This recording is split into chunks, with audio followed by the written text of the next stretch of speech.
Hi all, welcome to my cooking video. ഇന്നത്തെ വീഡിയോയിൽ നമുക്കൊരു ബീഫ് റോസ്റ്റ് എങ്ങനെ ചെയ്യാമെന്ന് നോക്കാം. ഇത് കേരളത്തിലെ എല്ലാവരും ചെയ്യുന്ന ഒരു ഡിഷാണ്, അതുപോലെ എല്ലാവർക്കും ഇഷ്ടമുള്ളതായ ഡിഷാണ്. അപ്പം ഇതെങ്ങനെ നമുക്ക് ഇന്നിത് കുക്ക് ചെയ്യാമെന്ന് എല്ലാം നോക്കാം. ഇതിൻ്റെ റെസിപ്പി എങ്ങനെയാണെന്ന് നോക്കാം. ഞാനിവിടെ ബീഫ് റോസ്റ്റിന് വേണ്ടി ഒരു 1 kg ബീഫാണ് എടുത്തിരിക്കുന്നത്. നന്നായിട്ട് ക്ലീൻ ചെയ്തിട്ട് ഞാനത് ഒരു കുക്കറിലേക്ക് മാറ്റുന്നു. അതിലേക്ക് ഒരു 4 ടേബിൾ സ്പൂണ് തൈര്, അധികം പുളിയില്ലാത്തതാണ്.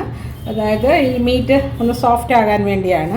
തൈര് ഇല്ലാത്തവർക്ക് ഇത് ഒരു 1.5 ടേബിൾ സ്പൂണ് വിനാഗർ യൂസ് ചെയ്യാം. അതോടൊപ്പം ഒരു 3 table spoon Kashmiri red chilli powder,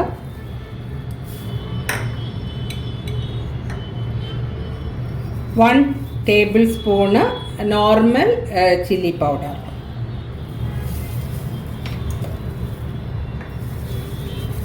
1 table spoon pepper powder. അധികം ഞാൻ പൗഡർ ആക്കിയിട്ടില്ല, ഒന്ന് ക്രഷ് ചെയ്ത് എടുത്തിട്ടേ ഉള്ളൂ. 1 ടീസ്പൂൺ ഗരം മസാല, പിന്നെ ഒരു 1/2 കപ്പ് ചെറിയ ഉള്ളി ചതച്ചെടുത്തത്,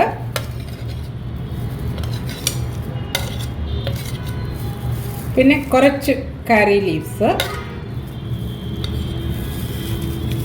1 ടേബിൾ സ്പൂണ് ജിഞ്ചർ, ഇഞ്ചി അരിഞ്ഞത്, അതേ സെയിം അളവിൽ ഗാർലിക്, ഒരു 1 ടേബിൾ സ്പൂൺ സോൾട്ട് കൂടെ ചേർക്കുന്നു. എന്നിട്ട് ഇത് നല്ലതായിട്ട് മിക്സ് ചെയ്യുക. ഇതിലേക്ക് ഞാനൊരു 1 കപ്പ് 3/4 കപ്പ് വെള്ളം മതി. ചൂടുവെള്ളമാണ്, തണുത്ത വെള്ളമല്ല. അതുകൂടെ ചേർക്കുന്നു. അതിനുശേഷം നമ്മൾ ഇത് അടച്ച് ഒരു മിനിമം 1 hour റെസ്റ്റ് ചെയ്യുക. ഒരു 2-3 മണിക്കൂർ ചെയ്താൽ വളരെ നല്ലതാണ്.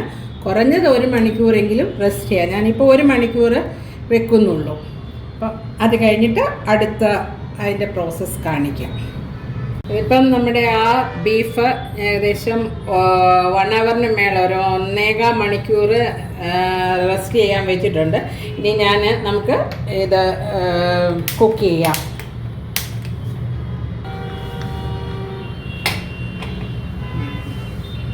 ഇത് മീഡിയം ഫ്ലെയിമിൽ ഇരുന്ന് ഒരു 4 or 5 വിസിൽ വരെ നോക്കാം. പിന്നെ ഓരോരുത്തരുടെ എന്താ പറയുന്നത്, ഓരോ സ്ഥലത്തെ ബീഫിൻ്റെ വേവ് ഡിഫറെൻ്റ് ആയിരിക്കും. അപ്പം അത് ചെക്ക് ചെയ്തിട്ട് ബീഫ് സോഫ്റ്റ് ആവുന്നവരെ കുക്ക് ചെയ്യാം. ഞാനിവിടെ ഒരു 4-5 വിസിൽ വരെ ഇത് കുക്ക് ചെയ്യാനായിട്ട് വെക്കുകയാണ്. നമ്മുടെ ബീഫ് കുക്കായൊന്ന് നമുക്ക് നോക്കാം.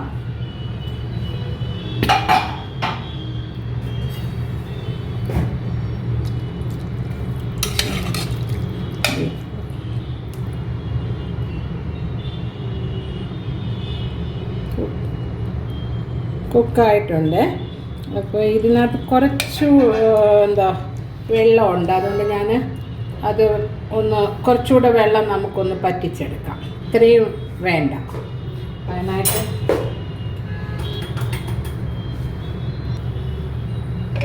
ഇത് ഇത്രയും വെള്ളം ഉള്ളതുകൊണ്ട് കുറച്ചൊന്ന് പറ്റാനായിട്ട് ഞാനത് വേറൊരു സ്റ്റൗവിലേക്ക് വെക്കുന്നു.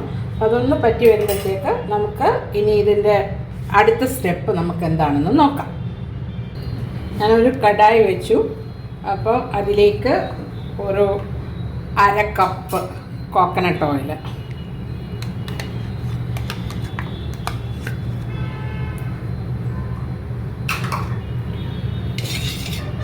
ഒന്ന് ചൂടാകട്ടെ.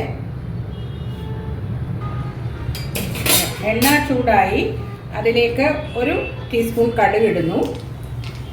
ഒന്ന് കുറച്ച് വെക്കാണ്. ഇത് നമ്മൾ റോസ്റ്റ് ചെയ്യുന്ന ഇതാണ് കാണിക്കുന്നത്. അതിലേക്ക് ഒരു 1/4 കപ്പ് ടു 1 കപ്പ് കോക്കനട്ട് ചെറുതായിട്ട് അരിഞ്ഞത് ഇടുന്നു. അതൊന്ന് മൂക്കട്ടെ.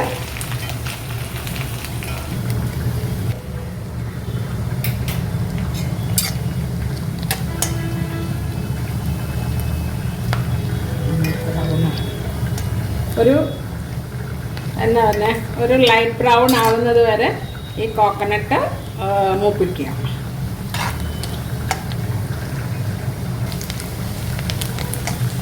ഇനി ഇതിലേക്ക് ഞാനൊരു 15 ഗാർലിക് എടുത്ത് ഇങ്ങനെ കട്ട് ചെയ്തു. അതുപോലെ തന്നെ ഒരു 1 ഇഞ്ച് നീളത്തിൽ ജിഞ്ചർ ചോപ്പ് ചെയ്തത് എടുത്തു. അതൊന്ന് മൂക്കട്ടെ.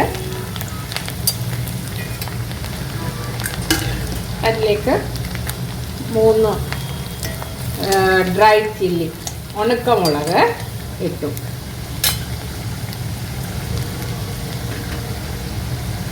അതോടൊപ്പം തന്നെ 2 തണ്ട് 2 സ്പ്രിഗ്സ് കറി ലീഫ്.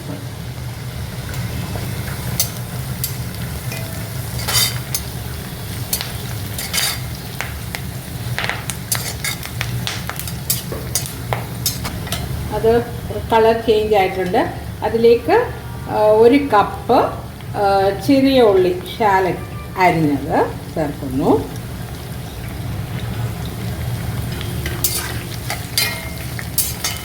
അതൊന്ന് കളർ ചേഞ്ച് ആകട്ടെ, അതുവരെ ഇട്ട് വഴറ്റുക. ചെറിയ ഉള്ളിയുടെ കളറ് ചേഞ്ച് ആയിട്ടുണ്ട്. അതിലേക്ക് 3 മീഡിയം സൈസ് വലിപ്പമുള്ളതായ അനിയൻ ചോപ്പ് ചെയ്തത് അത് വഴറ്റുക. അത് നന്നായിട്ട് കളറ് ചേഞ്ച് ആവുന്നിടം വരെ.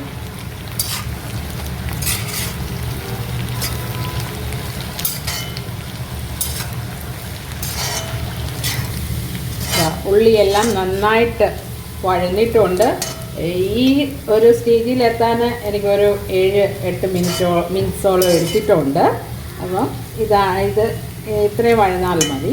ഇനി ഞാനിവിടെ സൈഡിൽ ഇത് വെള്ളം പറ്റിക്കാനായിട്ട് വെച്ചിരുന്നല്ലോ ബീഫ്, അത് നമുക്ക് പതുക്കെ തീ ഒന്ന് കുറച്ചിട്ട് ഇതിലേക്ക് മാറ്റാം. ഇനി ഈ ഉള്ളിയും ഇതുമായിട്ട് നന്നായിട്ട് മിക്സ് ചെയ്ത് എടുക്കുക. ഒരു 4 to 5 മിനിറ്റ്സ് ഇതിനകത്ത് കിടന്ന് വഴലാക്കാം. ഒരു 5 മിനിറ്റ്സ് കഴിഞ്ഞു. ഇനി ലാസ്റ്റിൽ ഒരു ഫിനിഷിങ് ഇതെന്ന് പറഞ്ഞാൽ ഒരു 1/4 ടീസ്പൂണ് പെരിഞ്ചീരകം പൊടിച്ചത് ചേർക്കുന്നു. ഫെനൽ സീഡ് പൗഡർ എന്നിട്ട് നന്നായിട്ട് മിക്സ് ചെയ്യുക. പിന്നെ നമ്മൾ സെർവിങ് ബൗളിലേക്ക് മാറ്റുക. ഇതിൻ്റെ കൂടെയൊക്കെ കഴിക്കാമെന്ന് ചോദിച്ചു കഴിഞ്ഞാൽ റൈസ്, പിന്നെ നമ്മുടെ അപ്പം, പൊറോട്ട, പിന്നെ ഈ പറഞ്ഞ പോലെ യെല്ലോ റൈസ്, അല്ലെങ്കിൽ മറന്നുപോയി ഇത്, പിന്നെ പുട്ട്, അതുപോലെ യെല്ലോ റൈസ് അല്ലെങ്കിൽ സാഫ്രോൺ റൈസിൻ്റെ കൂടെ കഴിക്കാം. ഈ സാഫ്രോൺ റൈസിൻ്റെ കൂടെ ഒരു ബെസ്റ്റ് കോമ്പിനേഷനാണിത്. അതുപോലെ ചപ്പാത്തി, ഇതിൻ്റെ കൂടെയും പോകാം. അപ്പോൾ ഇത് നിങ്ങൾ തീർച്ചയായിട്ടും ഇതുപോലെ ഒന്ന് ട്രൈ ചെയ്തിട്ട് എങ്ങനെയുണ്ട് എന്ന് കമൻറ്റ് ചെയ്യാം. പിന്നെ ലാസ്റ്റിൽ നമുക്ക് ഗാർണിഷ് ചെയ്യണമെന്ന് താല്പര്യമുണ്ടെങ്കിൽ അല്പം കോക്കനട്ടും പിന്നെ ഒരു ഡ്രൈ ചില്ലി കറി ലീഫും കൂടെ ഒന്ന് എണ്ണയ്ക്കകത്ത് ഇത് ചെയ്ത് നമുക്ക് ഗാർണിഷ് ചെയ്തെടുക്കാം.